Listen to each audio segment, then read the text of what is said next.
Assalamualaikum warahmatullahi wabarakatuh. Alhamdulillah, alhamdulillahi rabbil alamin. Wa bihi nasta'inu ala umuri dunya waddin. Ashhadu an la ilaha illallah wahdahu la syarikalah. Wa ashhadu anna sayyidana Muhammadan abduhu wa rasuluhu la nabiyya ba'dah. Amma ba'du, qala Allah ta'ala fil Qur'anil Karim wa huwa asdaqul qailin. A'udzu billahi minasyaitonir rajim. Bismillahirrahmanirrahim. Rabbi shrah li sadri wa yassir li amri wahlul 'uqdatan min lisani yafqahu qawli. Shadaqallahul azim. Wa sadaqa rasuluhul karim wa nahnu ala zalika minasyahidina syakirina. Amma ba'du. Segala puji-pujian bagi Allah yang telah menunjuki kami kepada menuntut ilmu, dan tiada kami beroleh petunjuk jikalau tiada menunjuki akan kami oleh Allah. Saya hanyalah santri biasa yang cuman ingin berbagi. Pada kesempatan kali ini saya akan membacakan kitab Kifayatul Ghulam. A'udzu billahi minasyaitonir rajim. Bismillahirrahmanirrahim. Kita buka terus halaman 11. Kitab Kifayatul Ghulam halaman 11.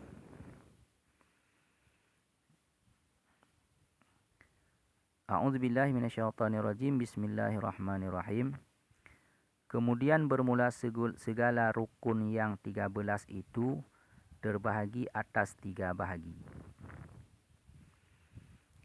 Kemudian bermula segala rukun yang 13 itu terbahagi atas 3 bahagi.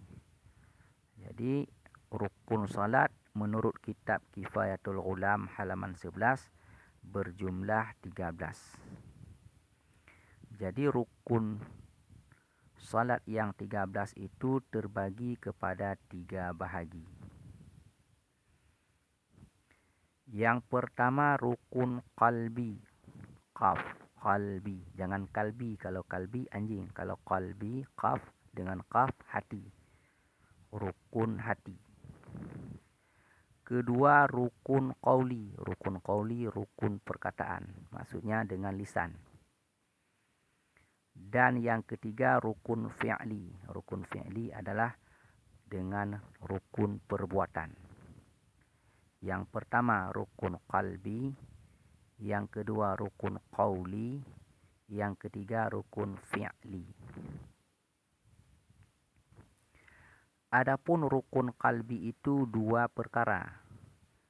Pertama niat, kedua tertib. Jadi rukun qalbi itu terbagi lagi kepada 2. Yang pertama adalah niat.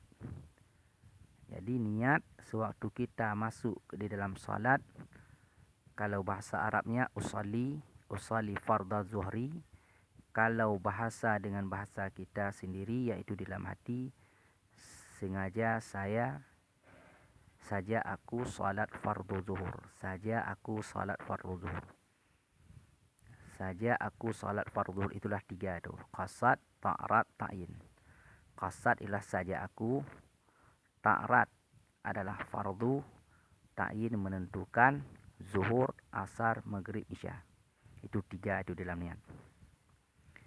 Yang kedua tertib. Maksud tertib sesudah berdiri rukuk, sesudah rukuk baru sujud, sesudah tu baru berdiri lagi.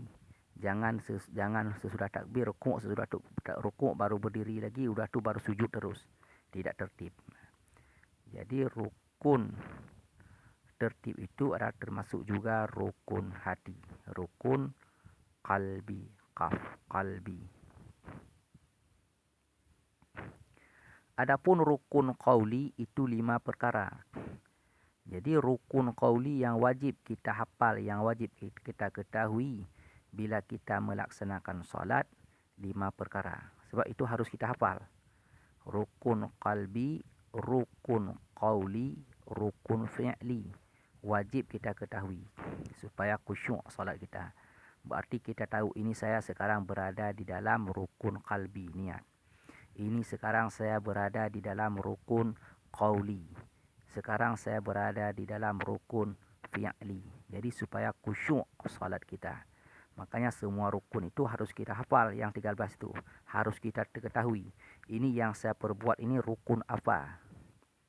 Seperti kita berjalan juga. Kita tahu ini jalan siapa, ini jalan Soekarno-Hatta, ini jalan ini di Ponegoro, ini jalan Panglima Sudirman. Jadi kita tahu, berarti kita ada konsentrasi mengetahui kita ini sekarang berada di mana. Begitu juga salat, kita sadar, kita khusyuk, kita mengetahui konsentrasi yang bahwasanya kita ini berada di rukun apa, di rukun qauli, di rukun fi'li, di rukun qalbi. Jadi kita sadar, yang kita konsentrasi, yang bahwasanya kita mengetahui apa gerak kita itu rukun apa namanya. Nah, jadi sekarang tadi sudah rukun qalbi, yaitu niat dan tertib. Dan yang kedua rukun fi'li, rukun qauli. Apa aja rukun qauli? Rukun qauli itu adalah rukun dengan perkataan, dengan lisan, dengan lidah. Jadi adapun rukun qauli itu 5 perkara. Yang pertama takbiratul ihram. Sewaktu kita mengucapkan takbiratul ihram, Allahu Akbar. Itu Allahu Akbar itu, kalimat Allahu Akbar itu kita ucapkan dengan lisan, dengan lidah. Jangan kita ucapkan di dalam hati. Karena Allahu Akbar itu, kalimat Allahu Akbar itu di dalam salat, di dalam takbiratul ihram adalah rukun qauli. Maka wajib kita ucapkan dengan lisan dan didengar oleh telinga kita sendiri. Jangan keras sekali didengar orang, mengganggu orang lain. Jadi kita perdengarkan di telinga kita sendiri, Allahu Akbar, sehingga sekira-kira didengar oleh telinga kita sendiri. Itulah rukun qauli, rukun perkataan. Dan mengucapkan Allahu Akbar itu jangan salah. Jangan Allahu ek, jangan ek, karena tidak ada ek di huruf Arab. Huruf Arab yang ada rumusnya a, i, u, an, in, un. Kalau ek nggak ada, jangan Allahu Akbar, itu tidak sah. Ataupun Allahu Wak, jangan huwak. Allahu Wak, jangan ditambahkan waw lagi. Dan jangan panjang di bar, nggak boleh itu. Jadi begitu saja tuh, begitu yang tertulis Allahu Akbar, pendek di barnya. Kalau panjang di bar bermakna ada bedu, Allah bedu kita bilang. Jadi jangan panjang di barnya, dengan Allahu Akbar, nggak boleh gitu.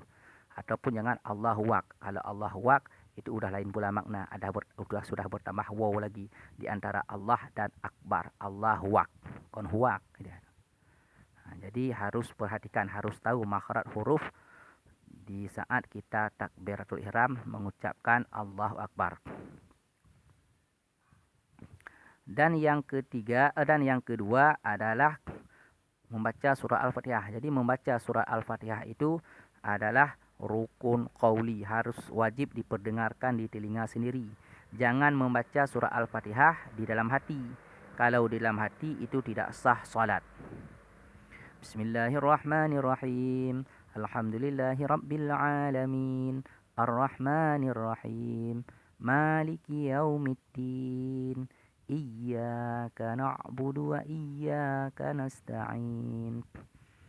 Ihdinas siratal mustaqim.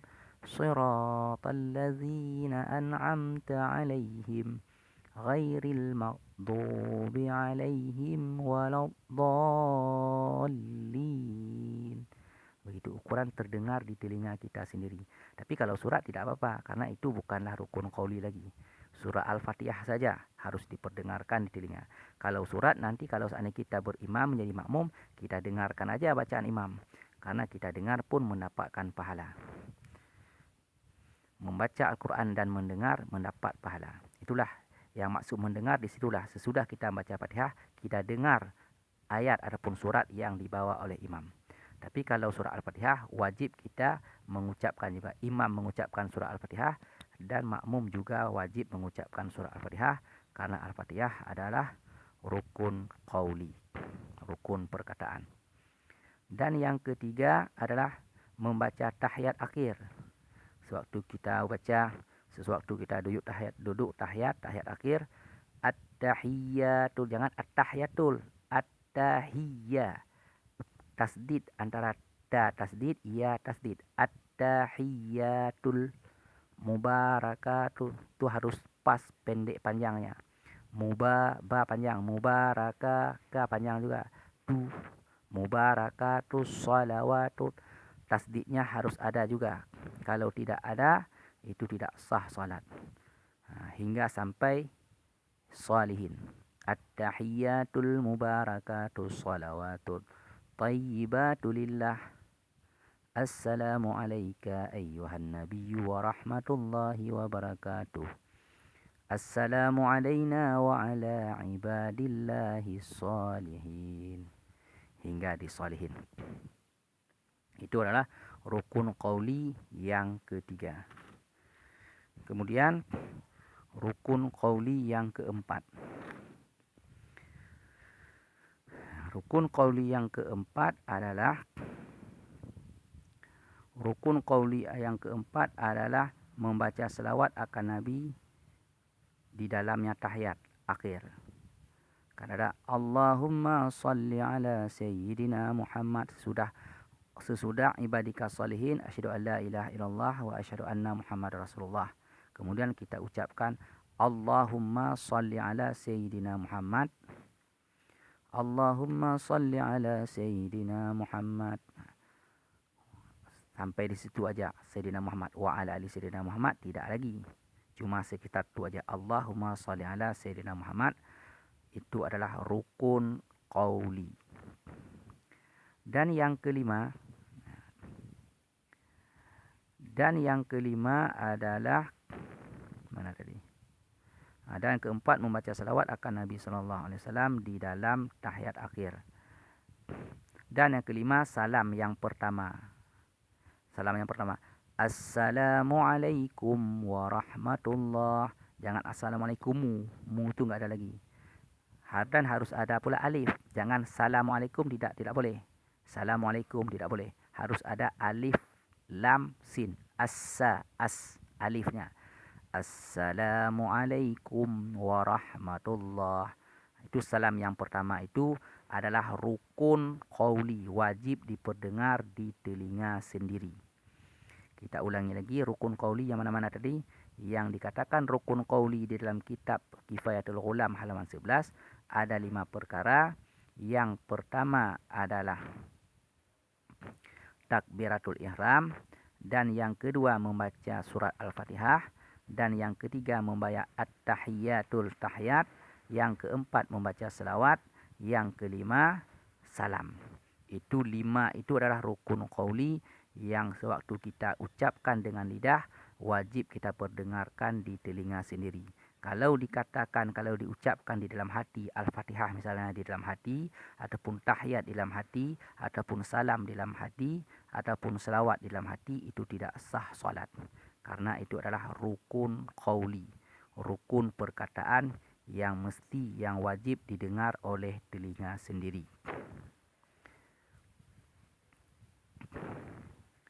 Adapun rukun fi'li itu 6 perkara. Jadi rukun qauli 5, rukun qalbi 2, rukun fi'li. Sekarang kita masuk rukun fi'li. Rukun fi'li itu berjumlah 6 perkara. Adapun rukun fi'li itu 6 perkara. Pertama, berdiri betul. Berdiri betul itu adalah perbuatan, rukun perbuatan. Itu wajib, karena adalah rukun. Yang kedua, rukuk. Rukuk bagaimana rukuk? Rukuk sekira-kira rukuk itu adalah tulang belakang kita, tulang punggung kita lurus seperti sehelai papan. Yang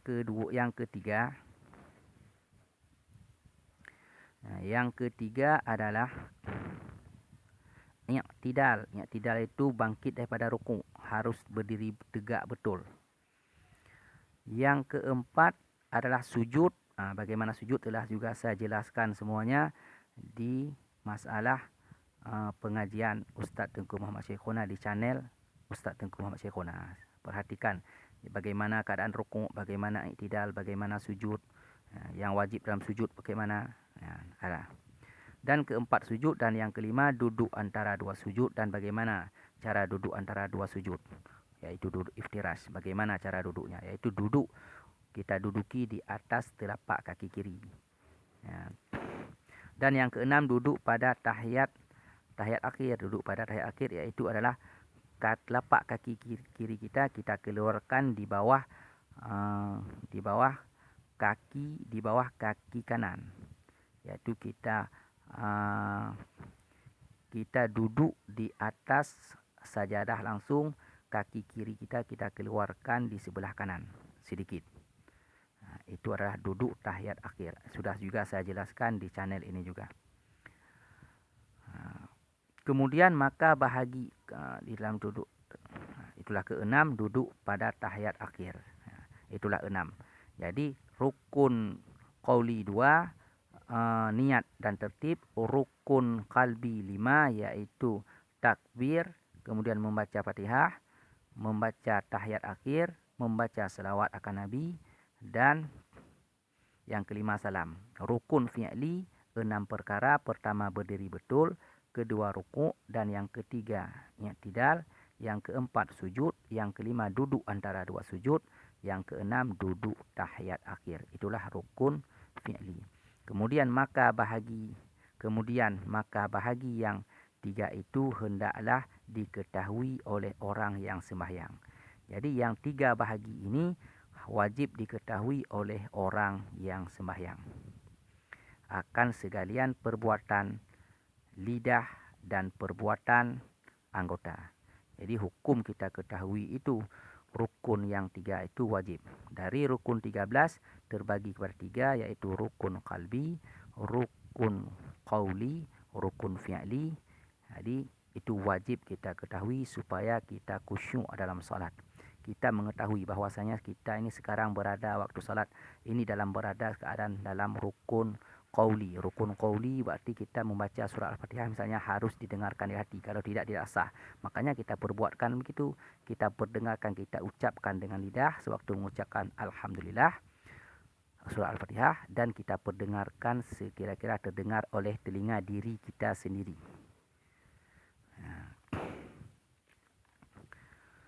Mungkin hanya ini sajalah dulu yang dapat saya sampaikan. Jika dikehendaki Allah, di lain kesempatan saya sambung lagi. Jika yang saya bacakan sesuai dengan tuntunan yang telah disyariatkan, yakinlah itu semua dari didikan dan bimbingan guru kami. Allahumma ighfir li masyaikhihim. Dan jika yang saya bacakan tidak sesuai dengan tulisan kitab yang dimaksud, itu semua karena kebodohan saya, karena kedangkalan ilmu saya.